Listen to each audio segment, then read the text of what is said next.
사랑합니다. 안녕하세요, 여러분. 노후TV 라디오 방송에 오신 것을 환영합니다. 오늘도 어김없이 찾아주신 모든 분들께 진심으로 감사드립니다. 혹시 아직 노후TV 채널을 구독하지 않으신 분들이 계시다면 지금 바로 구독 버튼을 눌러주시고 오늘 방송이 도움이 되신다면 좋아요도 꼭 눌러주세요. 여러분의 작은 관심이 저희에게는 큰 힘이 됩니다. 오늘은 어떻게 지내고 계신가요? 요즘 날씨가 많이 더워졌는데 건강관리는 잘하고 계시는지요? 특히 이런 무더운 날씨에는 에어컨 전기료 걱정도 많이 하실 텐데 건강이 우선이니까 너무 아끼지 마시고 적당히 시원하게 지내시길 바랍니다. 그리고 수분 섭취도 꼭 충분히 하시고요. 오늘 방송에서는 정말 중요한 이야기를 나누려고 합니다. 바로 노후자금 계산법에 대한 이야기인데요. 많은 분들이 궁금해하시는 과연 내가 가진 돈으로 얼마나 살 수 있을까라는 질문에 대한 답을 찾아보겠습니다. 복잡한 계산이 아니라 누구나 쉽게 따라할 수 있는 방법을 알려드릴 테니까 끝까지 함께 해주세요. 먼저 우리 인생을 경제적으로 두 부분으로 나누어 생각해 보겠습니다. 인생의 전반부, 즉 젊었을 때는 어떤 경제 공식으로 살아왔을까요? 바로 수입에서 지출을 뺀 나머지가 저축이나 부채가 되는 구조였습니다. 월급을 받으면 생활비를 쓰고 남으면 저축하고 부족하면 빌려서 쓰는 방식이었죠. 이때는 매달 월급이 들어오니까 이런 방식이 가능했습니다. 하지만 은퇴 이후의 경제 생활은 완전히 달라져야 합니다. 이제는 채우고 쓰는 방식이 적합합니다. 무슨 말이냐 하면 수입보다 지출이 앞서는 구조는 매우 위험하다는 뜻입니다. 왜냐하면 우리는 심리적으로 돈이 줄어드는 것에 대한 두려움이 매우 크기 때문입니다. 이를 전문 용어로 손실회피 경향이라고 하는데 쉽게 말해서 돈이 줄어드는 것을 보면 불안하고 스트레스를 받는다는 뜻입니다. 그렇다면 노후 자금은 어떻게 운용해야 할까요? 제가 권하는 방법은 저수지 통장과 출금 통장으로 나누는 구조입니다. 저수지 통장은 여러분이 모아놓은 노후 자금이 들어있는 통장이고 출금 통장은 매달 생활비로 사용할 통장입니다. 구체적으로 어떻게 하는지 설명해 드릴게요. 저수지 통장에서 매달 정해진 금액을 생활비 통장으로 이체합니다. 마치 월급을 받듯이 매달 같은 날 같은 금액을 이체하는 거죠.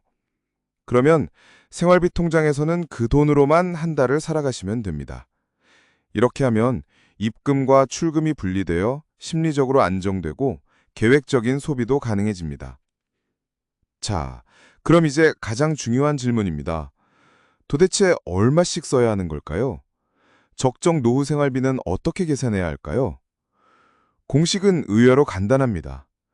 적정 월 생활비는 가용자산을 기대여명으로 나누고 그것을 다시 12로 나눈 값입니다.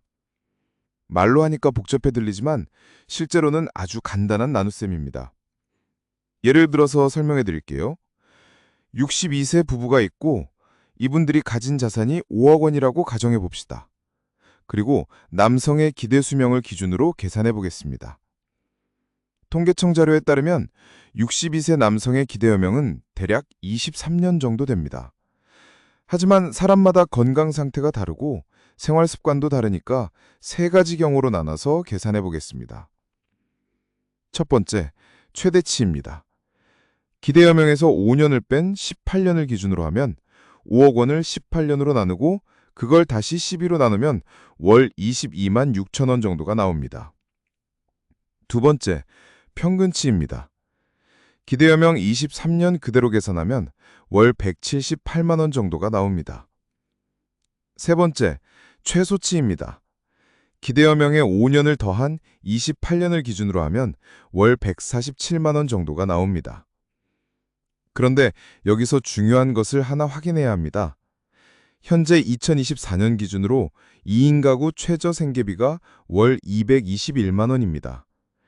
이 금액과 비교해보면 어떨까요? 평균 수명까지 살 경우 월 178만 원이니까 최저 생계비보다 부족한 상황이 됩니다.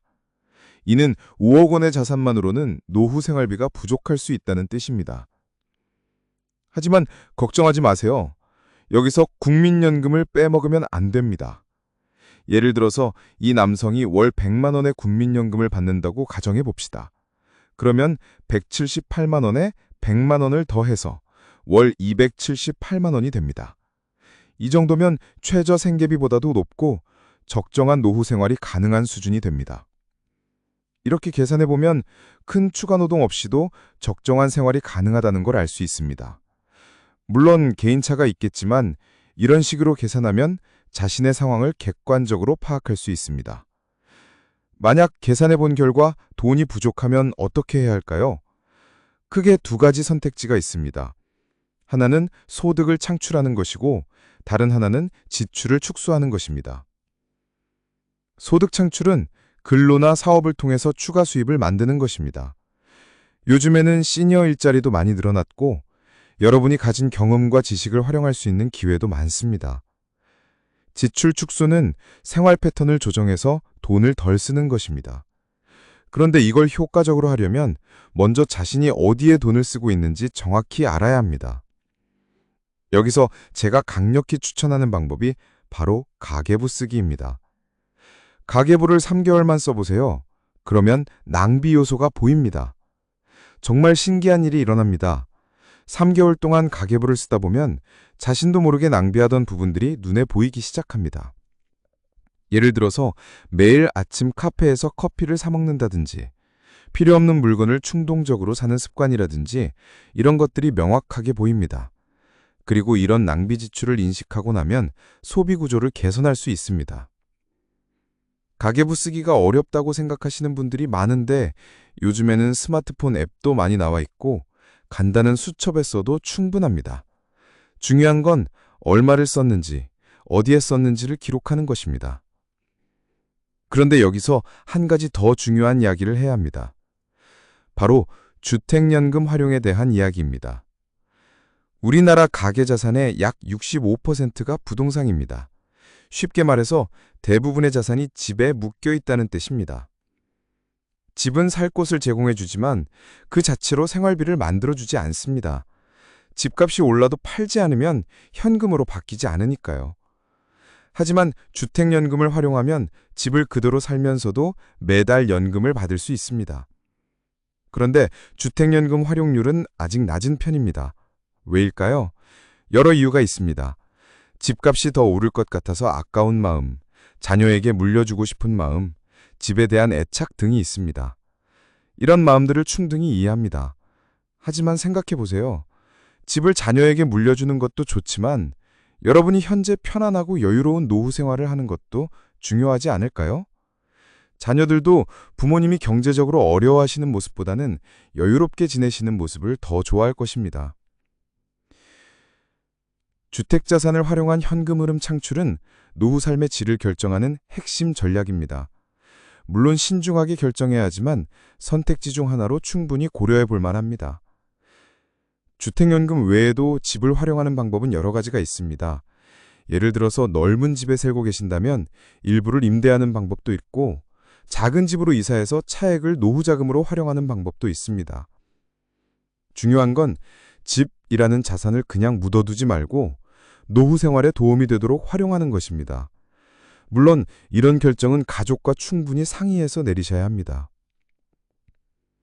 자, 지금까지 말씀드린 내용을 정리해 보겠습니다. 노후 생활의 핵심은 자산 총량이 아니라 현금 흐름입니다.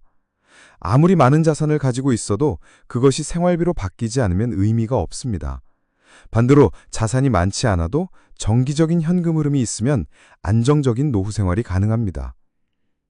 따라서 생활비를 계획적으로 관리하고 정기적인 소득 구조를 만드는 것이 후반부 살림살이의 경제학입니다. 이를 위해서는 첫째, 자신의 자산과 기대여명을 바탕으로 적정 생활비를 계산해야 합니다. 둘째, 저수지 통장과 출금 통장으로 나누어 관리해야 합니다. 셋째, 가계부를 통해 지출을 점검하고 낭비 요소를 찾아야 합니다. 넷째, 필요하다면 주택연금 등을 활용해서 추가 현금 흐름을 만들어야 합니다. 이런 원칙들을 지키면 여러분도 충분히 안정적이고 여유로운 노후 생활을 하실 수 있습니다. 물론 처음엔 복잡하게 느껴질 수 있지만 차근차근 하나씩 실천해 보시면 됩니다. 특히 오늘 방송을 들으시는 분들 중에서 아직 은퇴 전이신 분들이 계시다면 더욱 좋습니다. 미리 계획을 세우고 준비하시면 훨씬 여유로운 노후를 맞이하실 수 있습니다. 그리고 이미 은퇴하신 분들도 늦지 않았습니다. 지금이라도 체계적으로 관리하기 시작하면 분명히 도움이 될 것입니다. 돈 관리라는 것이 어렵게 느껴질 수 있지만 결국은 습관의 문제입니다. 좋은 습관을 만들어서 꾸준히 실천하면 누구나 할 수 있습니다. 그리고 이런 노력들이 모여서 여러분의 노후 생활을 더욱 풍요롭게 만들어줄 것입니다. 오늘 방송이 여러분의 노후 설계에 조금이나마 도움이 되었기를 바랍니다. 그리고 혹시 궁금한 점이 있으시면 언제든지 노후TV로 문의해 주세요. 여러분의 질문과 의견은 항상 환영입니다. 다음 방송에서는 오늘 이야기한 내용을 바탕으로 현금 흐름을 창출하는 구체적인 방법들에 대해 더 자세히 알아보겠습니다. 노후 소득을 만드는 다양한 방법들, 안전한 투자 방법, 그리고 실제 사례들을 통해서 더욱 실용적인 정보를 제공해 드릴 예정입니다. 오늘도 끝까지 함께 해주셔서 정말 감사합니다. 노후TV를 사랑해 주시는 모든 분들께 다시 한번 감사의 인사를 드립니다. 구독과 좋아요 잊지 마시고 주변에 도움이 될 만한 분들이 계시면 꼭 추천해 주세요. 건강하고 행복한 하루 되시길 바라며 다음 방송에서 또 만나요. 감사합니다.